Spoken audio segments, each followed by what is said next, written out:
तो दोस्तों, क्योंकि सास भी कभी बहू थी के आज के एपिसोड की शुरुआत में होटल पर मिहिर तुलसी से नंदिनी के बारे में पूछता है, तो तुलसी बहाना बनाती है कि नंदिनी के सिर में दर्द था, इसलिए करण उसको घर ले गया। तभी शोभा पूछती है कि क्या उन्हें बहुत ज्यादा दर्द था, तो तुलसी कहती है कि हाँ, वो थोड़ा असहज महसूस कर रही थी, इसलिए वो चली गई।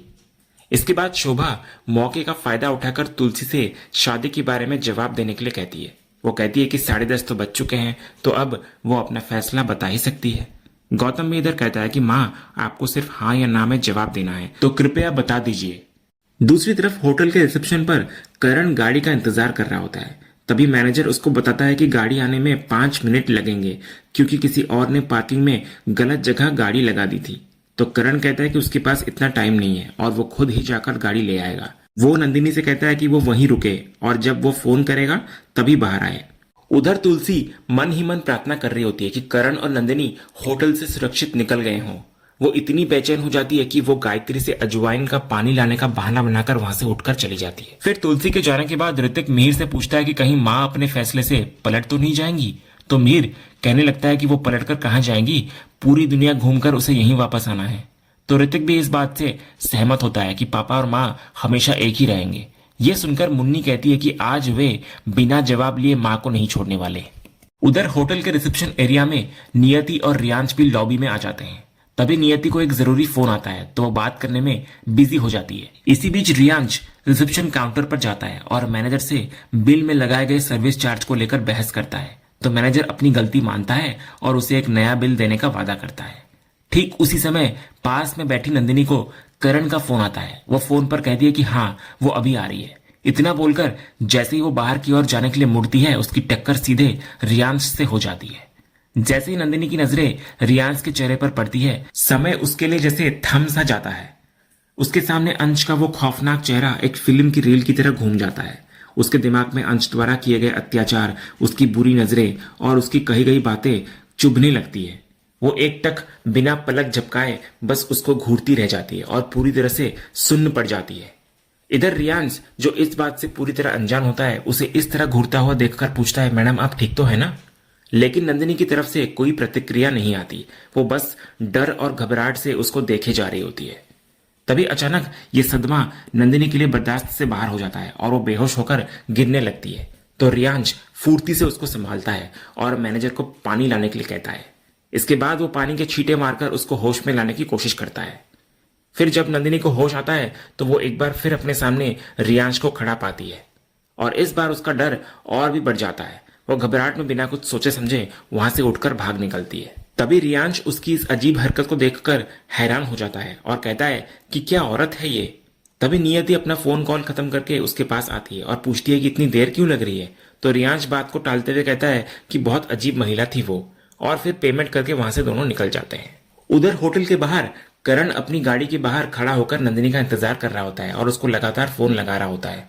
तभी उसी जगह पर रियांश और नियति भी ठीक उसके पीछे अपनी गाड़ी में बैठने के लिए आते हैं। तभी अचानक रियांश की नजर पास खड़े करण पर पड़ जाती है। वो हैरान होता है कि उसके डैड भी यहीं पर है।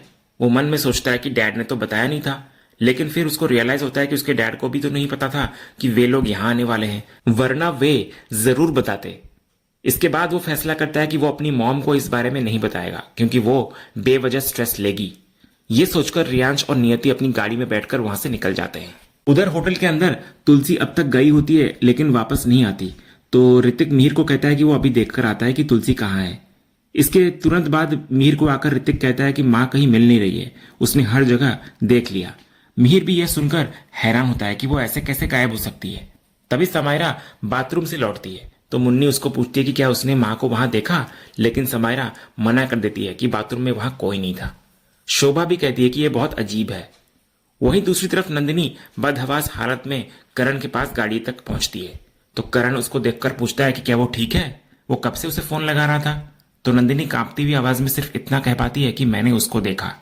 तो करण तुरंत समझ जाता है और पूछता है कि तुमने रियो को देखा। इतना बोलकर वो उसको जल्दी से गाड़ी में बैठने के लिए कहता है। फिर गाड़ी में बैठने के बाद करण को तुलसी का फोन आता है। तो करण उसको बताता है कि नंदिनी ने रियो को देख लिया है और वो उसे घर लेकर जा रहा है।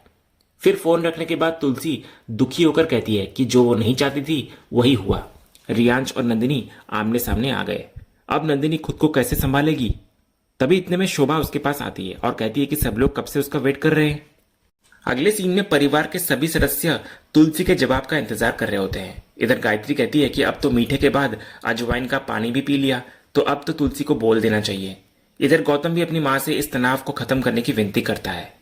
तभी मिहिर तुलसी को कहता है कि वो जो भी बोले दिल से बोले, क्योंकि वो उसके हर फैसले में उसके साथ है।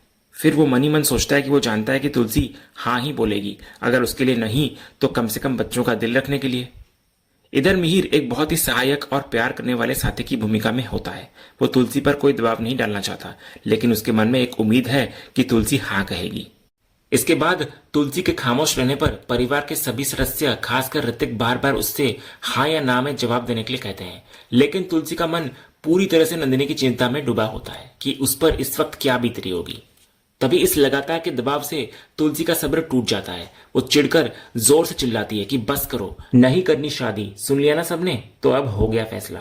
तो तुलसी के इस कठोर फैसले के तुरंत बाद परी अपनी शर्त दोहराती है। वो कहती है कि अगर यही उनका फैसला है तो वो भी शादी नहीं करेगी। लेकिन तुलसी इस वक्त किसी की कोई बात सुनने के मूड में नहीं होती। वो परी की बात को अनसुना कर देती है और कहती है कि अब घर चलना चाहिए क्योंकि देर हो रही है। तभी इस पूरे घटनाक्रम के दौरान मिहिर, जो शायद तुलसी को हाँ कहने पर पहनाने के लिए एक अंगूठी लाया होता है, उसकी ना सुनकर निराश हो जाता है। वो चुपचाप उस अंगूठी को वापस अपनी जेब में रख लेता है। तभी तुलसी वहां से उठकर चली जाती है तो शोभा और परी मिहिर के पास आकर उसको सांत्वना देने की कोशिश करते हैं और कहते हैं कि वे तुलसी से बात करेंगे दोबारा।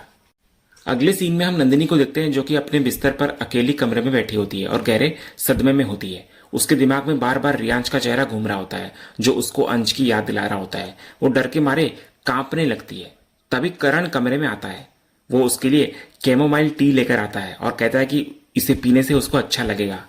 लेकिन जैसे ही करण उसको छूता है, नंदिनी डर के मारे चौंक जाती है।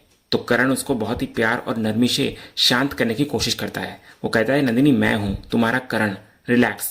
वो उसको विश्वास दिलाता है कि कुछ नहीं हुआ है और वो उसके साथ है, वो कुछ भी गलत नहीं होने देगा। तो इस पर नंदिनी रोते हुए कहती है कि गलत तो हो गया है क्योंकि वो उसके सामने आ गया था। वो करण को उसका वादा याद दिलाती है और पूछती है कि क्या उसने उसे बुलाया था। तो करण उसको समझाता है कि वो ऐसा क्यों करेगा, उसे तो पता भी नहीं था कि वे लोग वहां होंगे, वरना वो उन्हें वहां जाने ही नहीं देता। वो कहता है कि यह सिर्फ एक संयोग था। तभी नंदिनी कहती है कि उसका चेहरा बिल्कुल अंश जैसा है और वो उसे देख नहीं सकती। वो पूछती है कि करण उन्हें भारत क्यों लेकर आया जबकि वो सब कुछ जानता है। तो करण इधर कहता है कि वो सिर्फ नियति को अच्छे इलाज के लिए यहाँ लाया था ताकि वो जल्दी से ठीक हो जाए और उसकी ये जिम्मेदारी हमेशा के लिए खत्म हो जाए। वो नंदिनी से उस पर विश्वास करने के लिए कहता है और उसको सोने के लिए कहता है। तो नंदिनी करण की बात मानकर सोने की कोशिश करती है। तो करण उसके सिर को प्यार से सहलाता हुआ नजर आता है। जब वो लाइट बंद करने के लिए उठता है तो नंदिनी डर के मारे उसका हाथ पकड़ लेती है और उसको जाने से रोकती है। फिर करण कहता है कि वो यहीं पर है, बस लाइट बंद कर रहा है। इसके बाद नंदिनी सोने की कोशिश करती है, लेकिन उसकी आंखों के सामने बार बार अंश का चेहरा आने लगता है। तो करण लगातार उसको शांत करने की कोशिश करता रहता है और कहता है, रिलैक्स, कुछ नहीं हुआ है, आंखें बंद कर लो, मैं हूं ना। तो बड़ी मुश्किल से नंदिनी करण का हाथ कसकर पकड़े हुए सो पाती है। यहाँ नंदिनी एक गहरे पोस्ट ट्रोमेटिक स्ट्रेस डिसऑर्डर से गुजर रही है। रियो को देखना उसके लिए सिर्फ एक बुरा अनुभव नहीं, बल्कि उसके अतीत के सबसे बड़े राक्षस का फिर से जिंदा हो जाना है। उधर होटल से लौटते समय गाड़ी में मिहिर तुलसी को हल्के फुल्के अंदाज में छेड़ता है। वो कहता है कि वो भी कमाल कर रही है, शादी तो उसके साथ नहीं करनी उसे, लेकिन घर उसी के साथ जाना है।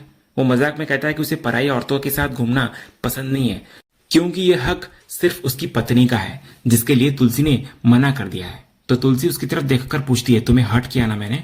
तो इस पर मिहिर एक बहुत ही परिपक्व और प्यार भरा जवाब देता है। वो कहता है कि उसने पहले ही कहा था कि वो उसके हर फैसले में उसके साथ है। वो कहता है कि उसने अतीत में तुलसी को इतना दुख दिया है कि उसके सामने यह ना कुछ भी नहीं है। ये सुनकर तुलसी मिहिर से माफी मांगती है। तो मिहिर कहता है कि तुलसी शांति निकेतन में है, उसकी आंखों के सामने है और यही उसके लिए बहुत है, वो इसी में खुश है। फिर तुलसी मिहिर को उसके फैसले का साथ देने के लिए धन्यवाद कहती है। मिहिर कहता है कि वो उसके लिए कुछ भी कर सकता है। वो कहता है कि भले ही तुलसी ने आज शादी के लिए ना कह दिया हो, लेकिन उसे अपनी पत्नी बनाने का उसका सपना कभी खत्म नहीं होगा। वो रोमांटिक अंदाज में कहता है कि इस जन्म में ना सही, लेकिन उनका तो 7 जन्मों का वादा है और अभी 6 जन्म और बाकी है। फिर मिहिर तुलसी का लटका हुआ चेहरा देखकर कहता है कि दिल तो उसका टूटा है, लेकिन मुंह तुलसी का लटका हुआ है। और उसे मुस्कुराने के लिए कहता है। तो ये सुनते ही तुलसी का सब्र का बांध टूट जाता है और वो रोने लगती है। तो मिहिर घबराकर गाड़ी रोकता है और पूछता है कि वो रो क्यों रही है। वो उसे अपने आंसू पोंछने के लिए अपना रुमाल देता है और तभी रुमाल में रखी वो अंगूठी नीचे गिर जाती है। तो तुलसी उस अंगूठी को देखती है और उसको अपने हाथ में उठा लेती है। उसको तुरंत वो पल याद आने लगता है जब उसने मिहिर से कहा था कि उसे 5 कैरेट के सफायर की एक अंगूठी चाहिए, लेकिन वो उसे तभी लेगी जब उनकी जिंदगी में कोई बड़ा और बहुत खुशी का दिन आएगा। फिर तुलसी मिहिर को पूछती है, तुम्हें याद था? तो मिहिर कहता है कि उसके लिए आज से बड़ा दिन और क्या हो सकता है और उसे अब जिंदगी में और कुछ हासिल नहीं करना है। वो फिर निराश होकर कहता है कि बट मिशन फेल्ड। तो तुलसी इस पर फिर से माफी मांगते हुए अंगूठी मिहिर को लौटा देती है।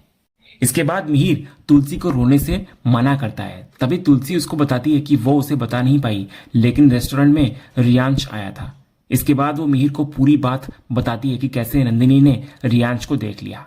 ये सुनकर मिहिर हैरान नजर आता है। वो कहता है कि नंदिनी ने सिर्फ एक ही चीज मांगी थी कि रियांश उसके सामने न आए, और वही हो गया। वो कहता है कि करण को ये सब संभालना चाहिए था। तो इस पर तुलसी करण का पक्ष लेते हुए कहती है कि अगर उसे पता होता तो वो नंदिनी को कभी उस रेस्टोरेंट में जाने ही नहीं देता। वो बेबसी से पूछती है कि अब वे क्या करेंगे। तो इस पर मिहिर तुलसी को हिम्मत देता हुआ नजर आता है। वो कहता है कि उन्होंने जिंदगी में इतनी चुनौतियां देखी है और इतनी समस्याओं का हल किया है, तो इसका भी कोई ना कोई हल निकल जाएगा। वो उसको विश्वास रखने के लिए कहता है। फिर मिहिर के इस भरोसे और सहारे को देखकर तुलसी उसकी तरफ देखती है और कुछ सोचने लगती है। और इसी खामोश लेकिन उम्मीद भरे पल के साथ आज का ये एपिसोड यहीं पर खत्म होता है। तो दोस्तों, आपको आज के एपिसोड का कौन सा सीन सबसे ज्यादा पसंद आया, हमें कमेंट करके जरूर बताएं। अगर आप क्योंकि सांस भी कभी बहुत के फैन हैं और कोई भी अपडेट मिस नहीं करना चाहते तो हमारे इस चैनल को सब्सक्राइब करना ना भूलें और बेल आइकन को भी जरूर दबाएं। हम मिलेंगे अगले एपिसोड के अपडेट के साथ। तब तक के लिए धन्यवाद।